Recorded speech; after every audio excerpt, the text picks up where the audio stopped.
வணக்கம். இன்றைக்கி mutton gravy எப்படி செய்கிறது அப்படிங்கிறத பற்றி பார்ப்போம். ஃபஸ்ட்டு மட்டனை எடுத்துங்க, நல்லா க்ளீன் பண்ணி வச்சுங்க. 2 வெங்காயம் 2 தக்காளி எடுத்துங்க, கட் பண்ணி வச்சுங்க. குக்கர் எடுத்து அதில் கறியை போட்டு வெங்காயம் தக்காளி மஞ்சத்தூள் இஞ்சி பூண்டு பேஸ்ட் போட்டு அதை வேக வச்சு இறக்கிட்டு ஒரு எண்ணெய் சட்டி அடுப்பில் வச்சு அதில் எண்ணெய் ஊற்றுங்க. எண்ணெய் ஊற்றிட்டு பெரிய ஜீரகம் போட்டு சின்ன வெங்காயம் நிறைய கட் பண்ணது போட்டு கருவேப்பிலை போட்டு வேக வச்ச கறியை அதில் போடணும்.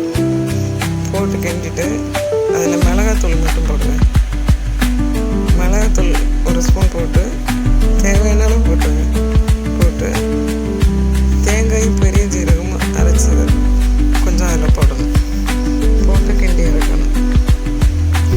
இதுதான் சிம்பிளாக செய்கிற மட்டன் கிரேவிங்க. நன்றி.